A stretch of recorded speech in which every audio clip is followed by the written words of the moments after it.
नमस्कार साथियों, स्वागत है आपका हमारे इस सेशन में। आज हम शुरू करने जा रहे हैं द एक्सप्रेस शो, जिसका पहला टॉपिक है जनगणना। जनगणना एक ऐसा टॉपिक है जो हर एग्ज़ाम, चाहे वो एसएससी हो, चाहे वो रेलवे हो, चाहे वो कोई अदर एग्ज़ाम ही क्यों ना हो, सब में 2 से 3 क्वेश्चन पूछे जाते हैं।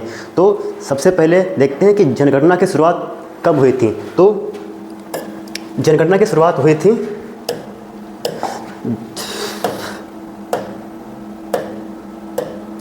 जनगणना की शुरुआत हुई थी 1872 ईस्वी में मियो के कार्यकाल के समय हुई थी। यह जो जनगणना थी, यह जनगणना थी अनियमित रूप से यह जनगणना हुई थी, नियमित रूप से।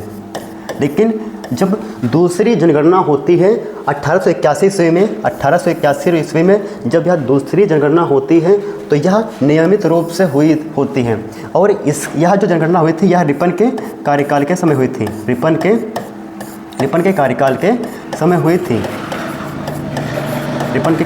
और इस जनगणना के बाद हर 10 वर्षों में जनगणना होने लगी थी। 81 के बाद 91 में हुई, फिर 1901 में हुई, ऐसे करके 10 वर्षों के अंतराल में जनगणना होने लगी थी। फिर अगला जो इसका जो उच्च अधिकारी होता है वो होता है register general and census commissioner of India. Register general and census commissioner of India, यह इसका उच्च अधिकारी होता है। और जो 2011 की जो जनगणना हुई थी यह 15वें नंबर की जनगणना थी। अब आते हैं इस पर, देखो जो 2011 की जनगणना थी यह हुई थी 15वें नंबर की जनगणना मानी जाती है। और वही स्वतंत्र भारत की यह 7वीं जनगणना थी। जो 2011 में हुई थी यह वैसे तो यह 15वीं थी, लेकिन स्वतंत्र भारत की यह 7वीं जनगणना थी। और 2011 की जनगणना के अनुसार भारत की जनसंख्या 121 करोड़ है।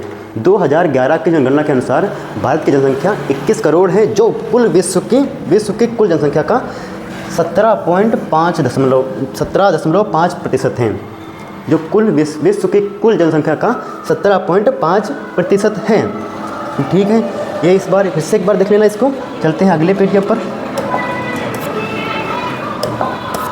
आगे हैं 2011 की जनगणना के अनुसार जब इसकी जनगणना हुई तब इसमें पता चला कि एससी की जनसंख्या 20 करोड़ है। इस देश में एससी की जनसंख्या 20 करोड़ है और सबसे ज़्यादा एससी उत्तर प्रदेश में रहते हैं। एससी की जो जनसंख्या है वह 20 करोड़ है और सबसे ज़्यादा एससी यानी शेड्यूल कास्ट के लोग यूपी में रहते हैं, उत्तर प्रदेश में रहते हैं। और उसी प्रकार 2011 में एसटी की जनसंख्या थी लगभग 10 करोड़। एसटी की जनसंख्या थी लगभग 10 करोड़ और यह एसटी जो है वो सबसे ज़्यादा रहते हैं एमपी यानी मध्य प्रदेश में। सबसे ज़्यादा एमपी यानी मध्य प्रदेश में रहते हैं सबसे ज़्यादा। और 2011 की जनगणना के अनुसार देश की कुल जनसंख्या जैसे कि जब जनगणना हुई तो शहर में 31.2% लोग शहर में रहते थे और 68.8% लोग ये रहते थे गाँव में। नगर में रहने वाले हैं 31.2% और गांव में रहने वाले हैं 68.8%। और जब 2011 की जनगणना हुई उसमें पता चला कि 2001 से लेकर 2011 के अंतराल में जो वृद्धि हुई है वह 17.64% हुई है। 17.64% वृद्धि हुई है। ठीक है,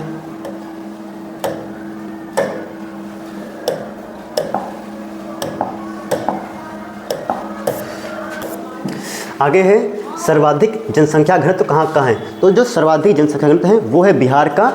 सबसे ज़्यादा है बिहार का 1106 व्यक्ति प्रति वर्ग किलोमीटर में रहते हैं।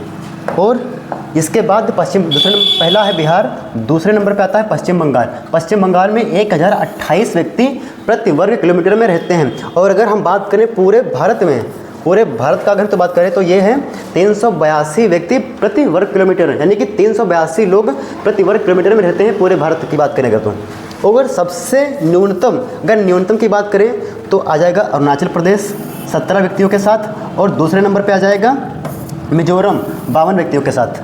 और अगर हम बात करें यूटी की यानी कि यूनियन टेरिटरी यानी केंद्र शासित प्रदेश की, तो सबसे अधिक जो है दिल्ली का 11,320 11,320 व्यक्ति प्रति वर्ग किलोमीटर में रहते हैं। सबसे अधिक है दिल्ली का, यानी कि ये दिल्ली है केंद्र शासित प्रदेश, और सबसे कम जो यूटी है वो है अंडमान एवं निकोबार, यानी 46 व्यक्ति वहाँ पर रहते हैं प्रति वर्ग किलोमीटर पर। ठीक है, आगे है हमारा, अब बताओ भारत का लिंगानुपात कितना है। तो भारत का लिंगानुपात है 943 महिलाएं प्रति 100 पुरुषों पर है, यानी 943 महिलाएं 1000 पुरुषों पर हैं। और वहीं अगर सर्वाधिक लिंगानुपात की बात करें तो वो है केरल का। सर्वाधिक लिंगानुपात की बात करें तो वो है केरल का, 1084 महिलाएं हैं 1000 पुरुषों पर। और दूसरे नंबर पे आ जाएगा तमिलनाडु, जिसमें 995 महिलाएं हैं 1000 पुरुषों पर। 995 महिलाएं 1000 पुरुषों पर। सबसे अधिक कहाँ का है? केरल का, और दूसरे नंबर पर तमिलनाडु का। और अगर न्यूनतम लिंगानुपात की बात करें, न्यूनतम लिंगानुपात है हरियाणा का, सबसे कम है हरियाणा का 879 महिलाएं हैं 1000 पुरुषों पर। 1000 पुरुषों पर 879 महिलाएं हैं। और दूसरे नंबर पर आ जाएगा जम्मू कश्मीर। एक बात ध्यान रखना कि जो जम्मू कश्मीर है वो अब हो गया है केंद्र शासित प्रदेश, लेकिन 2011 में वो भी राज्य ही था। 2011 में वो राज्य ही था। तो जम्मू कश्मीर का है 889 महिलाएं हैं प्रति 1000 पुरुषों पर। और अगर सर्वाधिक लिंगानुपात केंद्र शासित प्रदेश में है पुडुचेरी 1037 महिलाएं हैं 1000 पुरुषों पर। पुडुचेरी हैं 1037 महिलाएं हैं 1000 पुरुषों पर। और न्यूनतम लिंगानुपात सब ये है सबसे अधिक। और न्यूनतम लिंगानुपात बात करें यूटी की तो वो है दमन एवं दीव 618 महिलाएं हैं 1000 पुरुषों पर। 618 महिलाएं हैं 1000 पुरुषों पर। अब है आप बताना है कि भारत की साक्षरता दर कितनी है। तो पूरे भारत की साक्षरता दर है 74.04%। पूरे भारत की है 74.04% पूरे भारत की है, महिलाओं और पुरुषों को मिलाकर। अगर हम केवल महिलाओं की बात करें तो वो कितनी है? तो केवल महिलाओं की है 65.46%। और पुरुषों की बात करें तो पुरुषों की है 82.14%। 82.14% है पुरुषों की, और महिलाओं की है 65.40%। और पूरे भारत की है 74.04%। अब बात करें सर्वाधिक दर कहाँ की है। सर्वाधिक दर कहाँ की है? तो वो है केरल की 94% के साथ। सबसे अधिक साक्षर कहाँ के लोग हैं? वो है केरल के 94% के साथ। और दूसरे नंबर पे आ जाएगा मिजोरम। 91.5%। 91.5% है मिजोरम का। और अगर अगला करें न्यूनतम साक्षरता दर कहाँ के हैं? सबसे कम कहाँ के लोग साक्षर हैं? सबसे कम है वो हैं बिहार के लोग 61.8% के साथ। सबसे कम 61.8% के साथ बिहार हैं। और दूसरे नंबर पे आ जाएगा अरुणाचल प्रदेश। 65.4%। ठीक है। अब है सर्वाधिक साक्षरता वाला केंद्र शासित प्रदेश कौन सा है? तो वो है लक्षद्वीप 91.8% के साथ। 91.8% के साथ है लक्षद्वीप। और सबसे कम साक्षरता वाला केंद्र शासित प्रदेश है दादरा नगर हवेली 76.2% के साथ। 76.2% के साथ है दादरा नगर हवेली है। ठीक है, ये हमारे 3 टॉपिक हैं जहाँ से एग्ज़ाम में भर के क्वेश्चन पूछे जाते हैं। और यही अगर आपने ये 3 टॉपिक अगर अच्छे से कर लिए तो मैं आपसे वादा करता हूँ कि आप हर एग्ज़ाम में बनाएंगे क्वेश्चन। अब देखते हैं इसके क्वेश्चन कैसे आते हैं। पहला क्वेश्चन इसका है,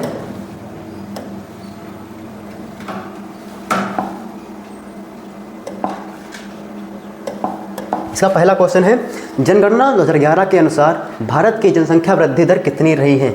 भारत की जनसंख्या वृद्धि दर अभी हमने आपको बताया कितनी है, 17 वहाँ पर थी 17.64, लेकिन यही सेम एग्ज़ाम में पूछा गया क्वेश्चन नहीं है और वहाँ पर 17.72 लिखा था।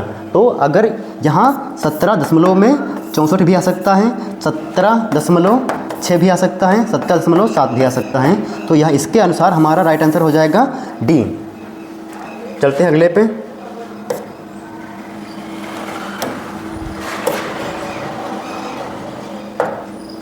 अगला है जनगणना 2011 के अनुसार किस राज्य की जनसंख्या वृद्धि दर सबसे अधिक रही है।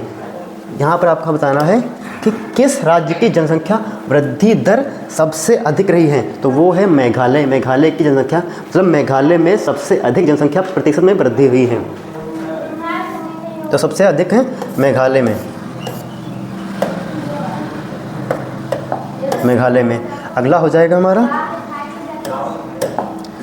अगला क्वेश्चन है ग्रामीण जनसंख्या का प्रतिशत कितना था। 2011 की जनगणना में ग्रामीण प्रतिशत जनसंख्या का कितना प्रतिशत था। तो वो था हमारा 68.8% था। ये था हमारा। और वही अगर पूछे नगरी कितना था, नगर का, तो वो था 32.2%। 31.2% था। ये था नगर का और ये हो गया हमारा गांव का। अगला क्वेश्चन चलते हैं। 2011 की जनगणना के अनुसार विश्व की कुल जनसंख्या में भारत की भागीदारी कितनी है। तो पूरे विश्व में जो हमारी जनसंख्या है कितना प्रतिशत है उसका, तो वो है हमारा 17.5%। 17.5%। ठीक है। अगला है 2011 की जनगणना के अनुसार भारत के किस राज्य में बाघों की संख्या सबसे अधिक है। तो वो है मध्य प्रदेश। मध्य प्रदेश में बाघों की संख्या सबसे अधिक है।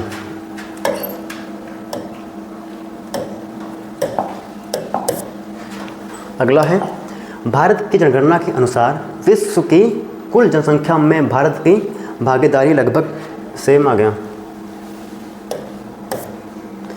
2011 की जनगणना के अनुसार भारत का सबसे बड़ा जनजातीय समूह कौन सा है। जो जब जनगणना हुई थी तो उस समय सबसे अधिक इस जनजाति की संख्या है, तो वो है भील ट्राइब, यानी भील जनजाति है। भील जनजाति है जो कि मध्य प्रदेश की। मध्य प्रदेश में सबसे अधिक भील जनजाति के लोग रहते हैं। अगला है 2011 की जनगणना के अनुसार भारत के किस राज्य का जनसंख्या घनत्व सबसे कम है। यहाँ पर हमें बताना है किस राज्य का जनसंख्या घनत्व सबसे कम है। तो वो है अरुणाचल प्रदेश। कितना, 17 व्यक्ति हैं। और अगर सिक्किम की बात करें तो ये सिक्किम में है सबसे कम जनसंख्या। सबसे कम जनसंख्या, सबसे कम जनसंख्या है यहाँ पर सिक्किम में। ठीक है। चलते हैं अगले पे।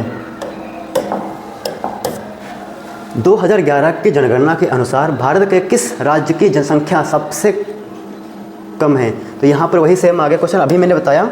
अभी बताया कि किस राज्य की जनसंख्या सबसे कम है, तो वो सिक्किम है। और सबसे अधिक कहाँ की है, उत्तर प्रदेश की। सबसे अधिक है उत्तर प्रदेश की। अगला क्वेश्चन है 2011 की जनगणना के अनुसार भारत का लिंगानुपात कितना है। तो अभी मैंने बताया 2011 की जनगणना के अनुसार भारत का लिंगानुपात है 1000 पुरुषों पर 943 महिलाएं। 1000 पुरुषों पर 943 महिलाएं। बस आज के लिए इतने क्वेश्चन थे। और ये हमारा जो है द एक्सप्रेस शो है, जो कि लिमिटेड समय के लिए रहेगा। और मिलते हैं।